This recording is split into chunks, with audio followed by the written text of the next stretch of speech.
উনি অনেক জোরে চিৎকার দিয়ে আমাকে জড়িয়ে ধরলেন দৌড়ে এসে। হঠাৎ ওনার এরকম কাণ্ড দেখে আমি অনেকটা ভয় পেয়ে গেছি। কি হয়েছে, আপনি এরকম কাণ্ড করলেন কেন? আমার মনে হচ্ছিল আমার পিছনে পিছনে কেউ আসতেছে, তাই ভয় পেয়ে গেছি। কই, পেছনে তো কেউ নেই, তাহলে আপনি পেছনে কে আসবে?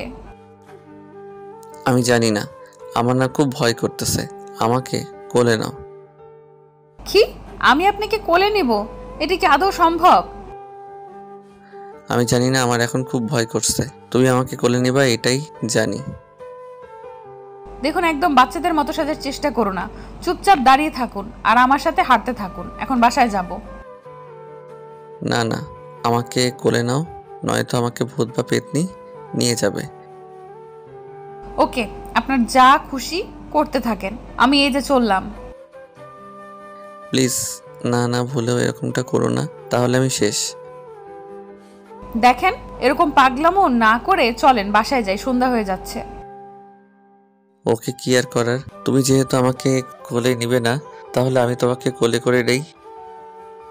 কথাটা বলে উনি আমাকে কোলে নিলেন। এসব কি হচ্ছে? এটা গ্রাম, শহর না, লোকে দেখলে কি ভাববে? লোকের কথায় আমি কখনো কান দেই না। আপনাকে তো আমি কান দিতে বলিনি। আপনি আমাকে নামিয়ে দেন, আমি হেঁটে যেতে পারবো। আমি জানি তুমি হেঁটে যেতে পারবে, কিন্তু আমার যে সমস্যা হবে। আজব তো, আমি হেঁটে গেলে আপনার আবার কি সমস্যা হবে? তাহলে তো আমি তোমার সাথে রোম্যান্স করতে পারবো না। কি খারাপ লোক কোথাকার! আমাকে নামিয়ে দেন। দেখো, এরকম ছটফট করে কোনো লাভ হবে না। আপনি আমাকে নামিয়ে দেন, না হলে আমি। এখন কি তুমি নিজ দায়িত্বে তোমার মুখটা বন্ধ করবে, নাকি আমি বন্ধ করে দেব? মানে? ওকে, দেখাচ্ছি। তারপর উনি ওনার ঠোঁট দুটো আমার ঠোঁটে ডুবিয়ে দিলেন।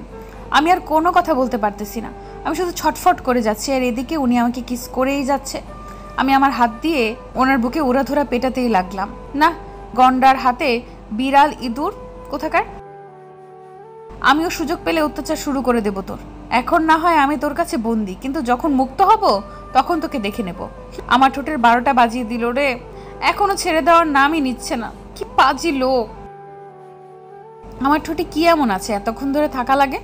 উফ, আমি তো কথাই বলতে পারতেছি না যে বলবো এখন ছেড়ে দেন না। উফ, আর কোনো উপায় না পেয়ে অনেক জোরে জোরে ছটফট করতে লাগলাম। আর কিছুক্ষণ যদি এইভাবে ধরে ধরে থাকে তো আমি শ্বাসকষ্ট রোগে মারা যাব। এতক্ষণ কেউ কিস করে?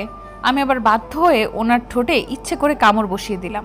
আমার এরকম কাণ্ড দেখে উনি খুব দ্রুত আমার ঠোঁট ছেড়ে দিয়ে আমার দিকে কেমন জানি মায়াবী চোখে তাকিয়ে আছে। আমি তো চোখের দিকে তাকিয়ে অবাক চোখে শুধু এখন আমাকে কাছে পাওয়ার নেশা দেখতে পাচ্ছি। আমি এক হাত দিয়ে ওনার গলা জড়িয়ে ধরে আর অন্য হাত দিয়ে হাত ধরে আছি, আর উনি আমার অপলক দৃষ্টিতে তাকিয়ে আছে। এই যে মিস্টার, এটা কি আপনার বেডরুম পাইছেন নাকি? আমার কথা শুনে উনি হকচকিয়ে উঠলেন। তার মন উনি এতক্ষণ একটা ঘোরের মধ্যে ছিলেন। এইটা আমার বেডরুম পাইছি মানে? আপনি আমাকে যেভাবে কাছে পেতে চাইতেছেন তাই বললাম। এটি কি আপনার বেডরুম? আসলে থাক, আর বাহানা করতে হবে না। এখন আমাকে কোলে করেই বাসা থেকে যেতে হবে, আর আমি নামতেছি না। কি বড় ভাই, এত বড় একটা আটার বস্তা আমি কোলে করে বাসায় নিয়ে যেতে পারবো? আমার ইচ্ছে করতেছে আপনাকে এখন পানিগুলোতে চুবিয়ে মেরে ফেলতে। বদমাইশ লোক কোথাকার! আমি আবার কি করলাম? আপনি কি কোনো কিছু করতে পারেন? আপনি তো অনেক ভালো। এখন আমি যেটা বলতেছি সেটাই করেন। আচ্ছা, তবে আমার একটা কথা আছে। কি কথা? তুমি আমাকে মনে মনে এত গালি দাও কেন? তার থেকে তো প্রকাশ্যে দিতে পারো। হে আল্লাহ, এই বজ্জাত কিভাবে বুঝতে পারলো যে আমি তাকে মনে মনে গালি দেই? কি হলো, কি ভাবছেন? কচু। কচু কি এমন জিনিস যা তিনি আপনি ভাবতেছেন? একটু দ্রুত চলতে থাকেন, রাত হয়ে যাচ্ছে, বাসায় টেনশন করবে। আমাকে কি মানুষ মনে হয় না যেভাবে বলতেছো? আচ্ছা, আপনি কি নিজে নিজে স্বীকার করতে চাচ্ছেন যে আপনি মানুষ না? আপনার সাথে আজাইরা কথা বলার আমার সময় নেই। তারপর উনি আমাকে কোলে করে বাসায় নিয়ে আসলো।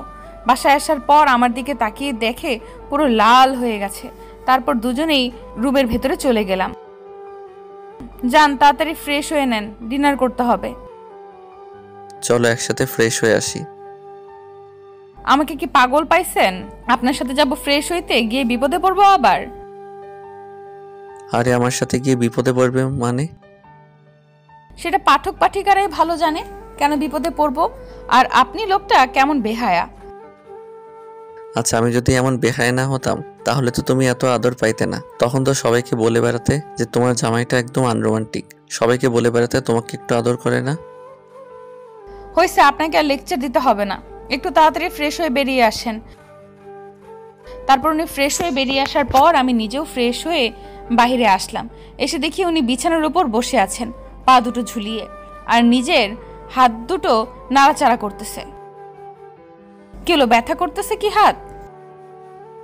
না, এমনিতেই। আচ্ছা চলেন তাহলে ডিনার করে আসি। তারপর সবার সাথে গিয়ে ডিনার করলাম। অনেক মজা হলো ডিনার করার সময়। ডিনার করার শেষে আমি রুমে চলে আসলাম। উনি একটু পর রুমে আসলেন। আমি বিছানার উপর বসে আছি, পা দুটো দুলিয়ে গুনগুন করে গান গাইতেছি। উনি রুমে এসে আমাকে পেছন থেকে জড়িয়ে ধরলেন। আপনার মাথায় কি সবসময় এগুলোই চলে? আমি আবার কি করলাম?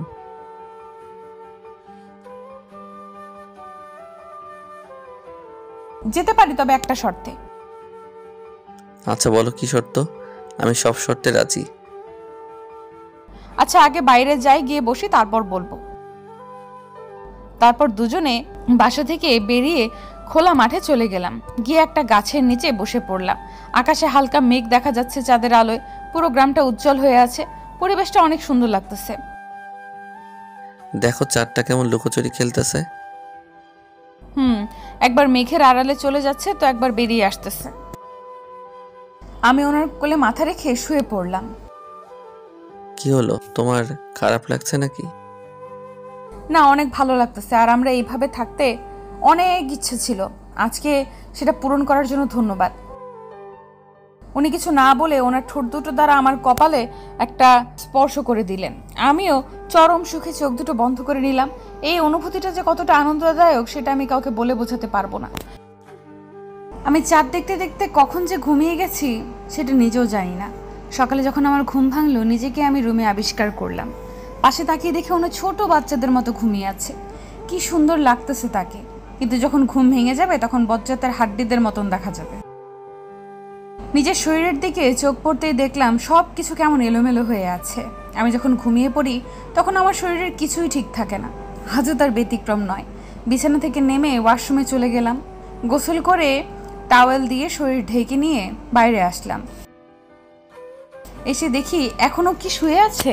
আর এখন একটু মাথায় দুষ্টু বুদ্ধি চলে আসলো। আমি তার কাছে চলে গেলাম আর আমার ভেজা চুলগুলো ওনার মুখের উপর ছেড়ে দিলাম।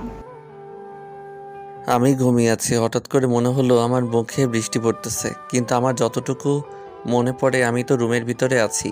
তাহলে এটা কিভাবে সম্ভব? তাই আর দেরি না করে তাড়াতাড়ি চোখ দুটো খুলে আমি যেটা দেখতে পেলাম, দেখলাম আমার সামনে একটা পরী দাঁড়িয়ে আছে। সেই পরী তার চুলগুলো আমার মুখের উপর ছেড়ে দিয়েছে। ফর্সা গায়ে পানির ফোঁটাগুলো কি নিখুঁতভাবে আটকে আছে।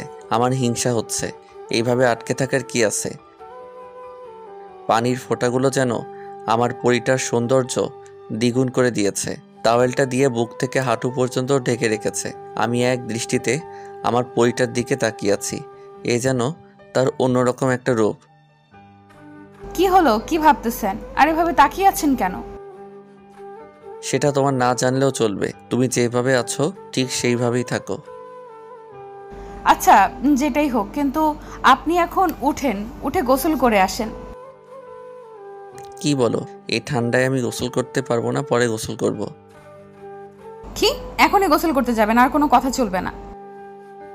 উনি কোনো কথা না বলে আমার হাত ধরে টান দিয়ে বিছানার উপর শুইয়ে দিলেন আর আমার উপর উনি শুয়ে পড়লেন। এটা কি হলো? যা হয়েছে অনেক ভালো হয়েছে। আপনার মতন আলুর বস্তার ওজন কি আমি নিতে পারি? এটা কি আদৌ সম্ভব? এখন নিজের মুখটা বন্ধ করো আর আমার রোম্যান্সের ব্যাঘাত ঘটার চেষ্টাও করবে না। এই না না প্লিজ, আমি মাত্র গোসল করে বেরিয়ে আসলাম, আমি গোসল করব না প্লিজ। আমি কি বলছিলাম যে আমাকে রেখে তুমি গোসল করে আসো? আপনাকে বললে তো আরো মহা বিপদে পড়তাম, তাই না বলে চলে গেছি। এখন দেখতেছি তার চেয়েও বড় বিপদ। এখন চুপচাপ থাকো। ওনার কথাগুলো কেমন জানি ভারী ভারী লাগতেছে। উনি নিঃশ্বাস অনেক জোরে জোরে নিচ্ছেন।